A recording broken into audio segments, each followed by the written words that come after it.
দর্শক, শাটডাউনকে ঘিরে রাজধানী ঢাকার বিভিন্ন এলাকা ঘুরে আমাদের সহকর্মী শাহরিয়ার হাসান আমাদেরকে জানাচ্ছেন এই মুহূর্তে সর্বোচ্চ আপডেট। শাহরিয়ার হাসান, আপনি তো পুরো রাজধানী ঢাকা ঘুরলেন, কি দেখলেন, বলুন পরিস্থিতি। আচ্ছা, মূল বিষয় হচ্ছে রাজধানী ঢাকা ঘোরার সুযোগ আসলে আজকে মনে হয় কোনো নাগরিকেরই হয়নি। আমি সাংবাদিক হিসেবে আমারও হয়নি। আমি হচ্ছে বাড্ডা থেকে রামপুরা এই রোডটাতে আটকে ছিলাম। এখান থেকে বের হওয়ার কোনো সুযোগ ছিল না। সকাল থেকে এখানে আসলে মানে খুবই দফায় দফায় সংঘর্ষ বললেও ভুল হবে। অন্তত 50 বার ধাওয়া পাল্টা দেওয়ার ঘটনা ঘটেছে। এখানে একজন মারা গেছে এবং প্রায় শতাধিক শিক্ষার্থী এবং পুলিশ দুজনরাই আসলে আহত হয়েছেন। তারা এখানে যে স্থানীয় হসপিটাল ফরেজি হসপিটাল ওখানে চিকিৎসা নিয়েছেন 72 জন এবং ঢাকা মেডিকেলও গিয়েছেন অনেকজন। তো এখন আমি যখন আপনার সঙ্গে কথা বলছি, ঠিক এই মুহূর্তে আন্দোলনরত শিক্ষার্থীরা এই যে রামপুরা ব্রিজের পাশে যে বিটিভি রয়েছে, মোটামুটি আমরা সবাই জানি বা চিনি, এই বিটিভিতে আসলে তারা আক্রমণ করেছে। ওখানে হচ্ছে বিটিভি গেট ভাঙচুর করেছে, ভিতরে গিয়ে তাদের ছোট ছোট যে স্থাপনাগুলো রয়েছে, মূল ভবনটা না ওইগুলো ছাড়া মূল স্থাপনা রয়েছে সেখানে আগুন ধরিয়ে দিয়েছে এবং সেখানে গিয়ে তারা বিভিন্ন ধরনের স্লোগান দিচ্ছিল। আমি কথা বলার সঙ্গে আমার আরেকজন সহকর্মী যিনি হচ্ছে সায়েন্স ল্যাবে আছেন, উনি আমাকে টেক্সট করেছিল ওখানে হচ্ছে সায়েন্স ল্যাবে পুলিশ বক্সে আগুন ধরে দিয়েছে। এখন যদি আমি এই মুহূর্তে যদি আমি মোটামুটি 30 মিনিটের মতো কথা বলি, তাহলে রাজধানীতে প্রায় 10টি জায়গায় আসলে সংঘর্ষ হচ্ছে। সবচেয়ে ভয়াবহ আকার ধারণ করেছে হচ্ছে মিরপুর 10-এ যে প্রথম হচ্ছে ট্রাফিক পুলিশ বক্সে আগুন লাগে এবং তারপরে হচ্ছে যে ট্রাফিক পুলিশের উপরেই যে ফ্লাইওভারটা ছিল, ওভারব্রিজটা ছিল, ওভারব্রিজটা আগুন ধরে যায় এবং পাশে হচ্ছে মেট্রো রেলের স্টেশন ছিল। মোটামুটি ওখানের অবস্থা ভয়াবহ। সেখানে পুলিশের সঙ্গেও ধাওয়া পাল্টা দেওয়া হয়। সেখানে পুলিশ আসলে অনেকটাই হচ্ছে ব্যাকফুটে চলে যায়, সেখান থেকে চলে যায়। আমি যদি আবার সকালের এই দুপুরের দিকে এই আপনার Canadian university, BRAC university, Canadian university এখানে আসে। এখানে মূলত 2-3টা ইউনিভার্সিটি রয়েছে, যেমন BRAC university, east West university. এই শিক্ষার্থীরা সকাল থেকে তারা 10টা-সাড়ে 10টার দিকে নাগাদ তারা এই ব্রাক বিশ্ববিদ্যালয়ের সামনে তারা দাঁড়িয়েছিলেন। প্রথমে পুলিশের পক্ষ থেকে তাদেরকে ছত্রভঙ্গ করে দেওয়ার চেষ্টা করা হয়। পরবর্তীতে পুলিশ তাদের হচ্ছে দিকে সাউন্ড গ্রেড 3-4টা সাউন্ড গ্রেড নিক্ষেপ করে। তারপরে আসলে সব শিক্ষার্থী একত্রিত হয়ে পুলিশকে ধাওয়া দেয়।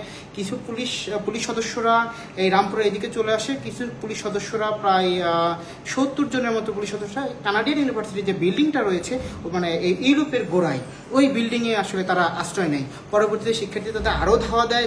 এক পরে তাদের বিল্ডিংয়ের ছাদের উপরে ওঠায় এবং নিচে শিক্ষার্থীরা সেখানে দাঁড়িয়ে বিভিন্ন ধরনের স্লোগান দিয়ে থাকেন। প্রায় 3-3.5 ঘন্টা তারা অবরুদ্ধ ছিলেন। তারপর প্রায় 2:30-3টার দিকে র্যাবের 2টি হেলিকপ্টার 3বার করে এসে এই 62 জন পুলিশ সদস্যদের তারা ওখান থেকে উদ্ধার করে নেয়। সার্বিকভাবে যদি অবস্থা বলেন, পুরো রাজধানী একদম থমথমে অবস্থা। আমি আর আমার সাংবাদিকতায় 10 বছর এই সময় আসলে এইরকম একটা মানে অবস্থা আমি আসলে ওইভাবে দেখিনি বা দেখার সুযোগ হয়নি। তো এইটা বলা যায় যে এখন যে একটু আগে আপনাদের আইনমন্ত্রী বলেছেন যে কোঠা সংস্কারে যে আন্দোলনকারী রয়েছেন তারা যদি সরকারের সঙ্গে বসতে চান, তারা যে কোনো মুহূর্তে বসতে তারা প্রস্তুত রয়েছেন। তো এইটার পর আসলে তাদের প্রতিক্রিয়া কি সেটা আসলে জানার সুযোগ হয়নি বা তারা প্রতিক্রিয়া দিবেন। তবে এখন পর্যন্ত শিক্ষার্থীরা মাঠ ছাড়েনি। আরেকটি বিষয় খুবই উল্লেখ করা যায়, সেটা হচ্ছে যে শিক্ষার্থীরা শুধু একাই না, এখানে আমি নিজের চোখে যেগুলো দেখেছি বা আমার অন্য সহকর্মীরা দেখেছেন, আমাদের অফিসে যেগুলো রিপোর্ট গিয়েছেন, সেখানে দেখা যাচ্ছে যে শিক্ষার্থীদের সঙ্গে ওইখানে আসলে আরো অনেক শ্রেণীর মানুষ রয়েছে।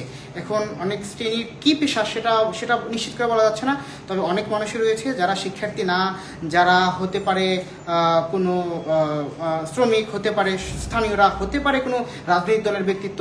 সব মিলে আসলে আন্দোলনটা এই পর্যায়ে এসছে এবং জোরালো একটা ভূমিকা দেখা যাচ্ছে এবং পুলিশ অনেক ক্ষেত্রে সহনীয়, অনেক ক্ষেত্রে অ্যাগ্রেসিভ, কিন্তু তারপরেও বলা যায় যে আসলে ওইভাবে শিক্ষার্থীদের সঙ্গে বা আন্দোলনকারীদের সঙ্গে আসলে পুলিশ টিকে উঠতে পারছে না। আচ্ছা, মানে আপনি যেটা বললেন যে আন্দোলনকারীদের সাথে শুধুমাত্র শিক্ষার্থীরা না, অনেক শ্রেণীর পাশে আমরা যোগদান করছি, সেক্ষেত্রে কি আন্দোলনকে আমরা এখনো কি ছাত্র আন্দোলনের মধ্যে সীমাবদ্ধ আছে নাকি গণ আন্দোলনের রূপ ধারণ করছে, কি দেখতে পাচ্ছেন কিনা? গণ আন্দোলন এটা বলা ঠিক হবে কিনা, ঠিক হবে না হয়তো, কেননা এটা তারা আসলে কোন উদ্দেশ্য এসেছেন সাধারণ মানুষ কিনা এটা তো আমরা নিশ্চিত না।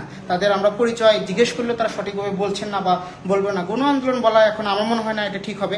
তবে এখানে অনেকেই এই শিক্ষার্থীদের সঙ্গে অনেকেই আসলে এই আন্দোলনে যোগ দিয়েছেন। এখন তারা কি উদ্দেশ্যে যোগ দিয়েছেন, তারা কারা, তাদের পরিচয় কি, এইটা আসলে সঠিকভাবে নিশ্চিত না হয়ে বলা যাচ্ছে না। তবে যে শিক্ষার্থী আন্দোলনের যে কোটা সংস্কার আন্দোলনের যে নেতৃবৃন্দ তারা একটা কথা বলেছেন যে গতকাল শনিয়াকড়া যাত্রাবাড়িতে যে হামলা হয়েছে তারা দাবি করেছেন যে এই যে হামলায় সেখানে শিক্ষার্থীদের কোনো অংশগ্রহণ ছিল না। যেমন হচ্ছে আপনার হানিফ ফ্লাইওভারে যে কি বলে এটা টোল প্লাজা আগুন লেগেছেন, তারা স্পষ্ট হয়ে বলেছেন যে এখানে আমাদের কোনো শিক্ষার্থী ছিলেন না। সেক্ষেত্রে আমরা ওইভাবে আসলে বলতে পারছি না যে এখানে আসলে কারা কারা আন্দোলনে যোগ দিয়েছেন বা যোগ দিচ্ছেন, এইটা আসলে বলাটা অনেকটা সেন্সিটিভ।